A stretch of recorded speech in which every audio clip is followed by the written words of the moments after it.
Are you tired of getting passed up for a promotion? Are you ready to finally get promoted? Tired of getting passed up? Or are you just interested in getting promoted and want to know what supervisors are looking for in people they want to promote? Either of those two are you? Stay tuned. I'm going to explain both of those sides. I'm going to explain what to look for, or what supervisors look for in people they want to promote. And for people who didn't get promoted, who've gotten passed over, I'm going to explain tips on how to avoid getting passed over.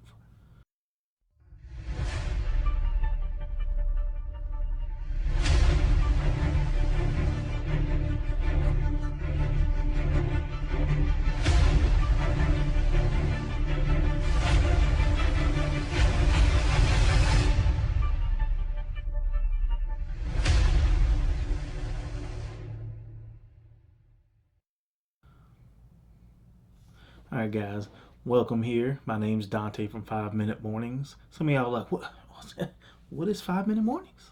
Well, let me tell you. 5 Minute Mornings is a community of people my wife and I created. We're a community of people who are tired of living paycheck to paycheck.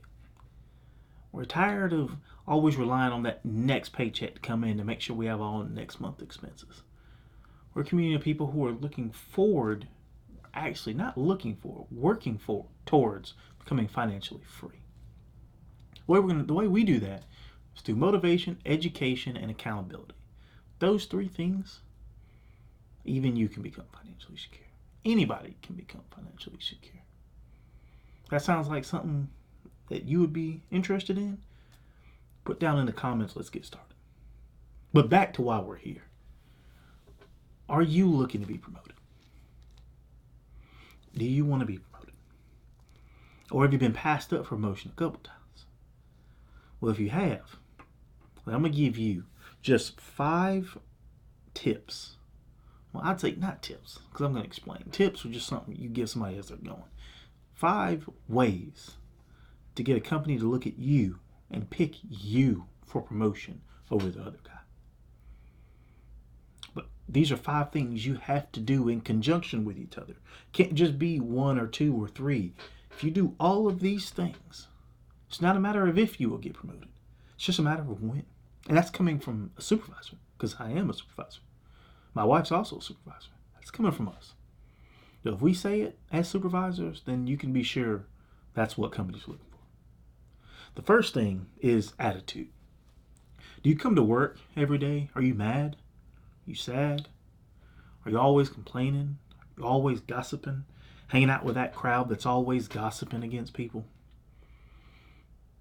If any of those are you will never get promoted. It'll be luck of the draw if you ever get promoted.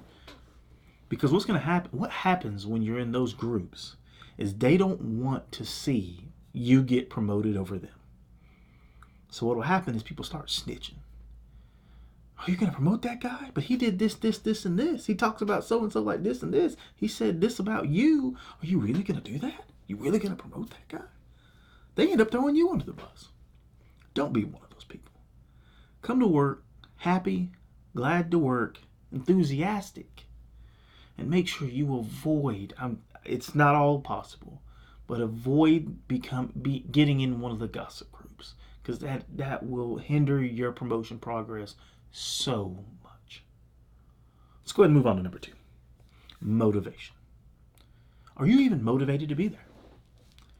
If you're not motivated at your job, everybody can see it. Don't think that you walk in the office and you're like, oh, I'm going to stretch this project out another 7 days, another 8 days. They'll never know. We can see it. We can see it. I mean, we can tell if somebody's motivated versus somebody who's not motivated. Because what happens is the person that is trying to fake motivation, trying to say, oh man, I'm so glad to be here, and only does that in front of supervisors, is your projects eventually start falling behind. People ask for help and you don't help them. It just gets back to us from other people and through you, because even though you think we're not watching, we're watching. We're looking at, man, who can I put here when this position comes open? Or if this person gets promoted, I need somebody to take his spot. Who would be the best person to take their spot?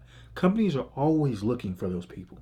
Just because there's no spots open does not mean your employer is not looking at you and all your coworkers like, okay, if I have this spot come open, which I know it's going to come open, who am I going to put there?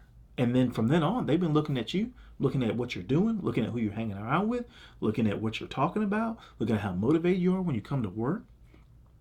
All that is just on motivation. If you're not happy to be there, don't work there. Go work somewhere else.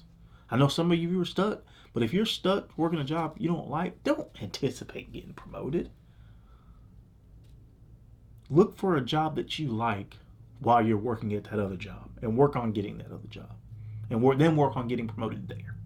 That's your best bet. Now, number 3 is accountability. Holding yourself accountable. It's not as much as a supervisor holding the employee accountable. It's you holding yourself accountable. So if we say we need something done within this time frame, it needs to be done within this time frame. How many times, that's what supervisors look for. They look for how many times you're late on what you're doing. They look for how many times you show up early and stay late. They look for how many times, not even just how many times you show up early and leave late. They look at your attitude when you show up early and your attitude when you leave late. A lot of people show up early and like, I woke up too early. I don't really want to be here. Or a lot of people stay late and they're like, I'm just trying to get home. Can I do it tomorrow? Hey, they know. Like, if you have to stay late some days, just stay late. Don't complain about it. Just be happy that your supervisor is willing to trust you on getting this done. Even if the supervisor leaves before you. That's signaling that they trust you to get it done. The more you do that, the better you look for promotion. Trust me. 4th thing is leadership. Guys, leadership, they talk about this. They have conferences about this. People spend millions. Companies spend millions to billions a year on just leadership training. That's how important leadership is. Leadership doesn't just mean the supervisors. No. Leadership starts when you're an employee. Leadership starts when you're at the very bottom level in the company. That's where leadership starts. That's where we can scout leadership. You can tell those who are going to become a leader and those who are just going to become a 30-year employee. Those who are going to eventually work their way up the ranks and those who are just going to stay right here on that flat line. The way you can tell that is, are they willing to go out of their way? Are they willing to let their project become a little late to ensure somebody else's is on time? Are they willing to help somebody else out at a cost that's going to cost them something? Maybe they're going to be late. Maybe they're going to end up losing the company money. Maybe they're going to lose sleep. Is it going to cost them anything helping other people out? If it does, trust me, the supervisor will notice. We do notice that. We notice it all the time. Like, say somebody's car breaks down. If the supervisor has to step up and say, well, I'll pick you up and I'll bring you to work every day, then they're going to be like, supervisor's doing a good job. But if another employee says, you know what, I understand you live 30 minutes from my house. It's going to take me 30 minutes to get to your house and my house. If you don't mind paying gas, I can come get you and take you to work every day. Even though that's going to cost that person another 30 minutes of sleep, another 30 minutes of whatever they were doing out of their day before and after work. Supervisors look at that. We look at, hey, that person's willing to go the extra mile to help the company and free up time for essentially the supervisor. So when it comes time for promotion, they're like, hey, man, this guy right here has been giving up his time every day. What have you been doing extra besides just working? And we also look for leaders in who takes charge in a group situation. Now, I know most everybody's like, oh, man, I'm an introvert. I'm not really going to go take charge. I'm going to sit in the back. Well, you don't have to figuratively take charge. You can literally work on the back. Stay the extra hours it takes to complete a project, even though the rest of your groups went home. Stay the extra time to complete a report, even though everybody else has went home and their reports are behind. And then stay a little bit extra to help other people on the reports because they're behind. Supervisors look at all that, and people tell us that stuff. Hey, such and such helped me out this much yesterday. I know he's a little late on his, but you mind cutting him a break? That looks great on you, especially when it comes to promotion time. All right, I'm just going to give you one more. We're going to get out of here. Knowledge. How knowledgeable are you on a subject?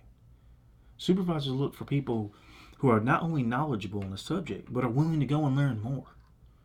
Just because you know everything you can learn, you can still go to conferences, you can still meet new people, you can still read more books, you can still become better. That's the whole reason supervisors become great or employees become great supervisors, is because knowledge. They never stop learning. Just because you've learned such and such to become an employee, and you've learned such and such to become a supervisor, if you learn even more, you can become a higher level supervisor. So if we see people who every time an educational conference or every time a conference comes around or some training comes around, like, oh man, I don't really want to do this training. We've done it 15 times. I'm tired of doing it. We will take that in consideration. We do take that in consideration. We're like, man, that person has a bad attitude. That person doesn't really want to train. That person doesn't see the bigger picture that we're seeing. Guys, you have to be in line with the company's vision. All right, guys. If you have all these 5 things down, I'm going to reiterate them one more time. If you have your attitude, your motivation, your accountability, your leadership, and your knowledge, you have all 5 of those things down. Like, you are working on those daily. And as should be. You should be working on yourself daily. Then you don't need to worry about if you're going to get promoted. It's just a matter of when. You just have to be willing to work harder than anybody else. That's it. If you're willing to work harder, stay longer, arrive earlier, and do more, you will be promoted. It's just a matter of time. It's not, like I said, it's not a matter of if, it's a matter of when. All right, now if you want to know some good interview tips, some great interview tips that can take these 5 steps and improve on them in the interview, then you're almost guaranteed. So the next video we're going to put up is going to be some great interview tips, even steps to ace your interview and grab that promotion.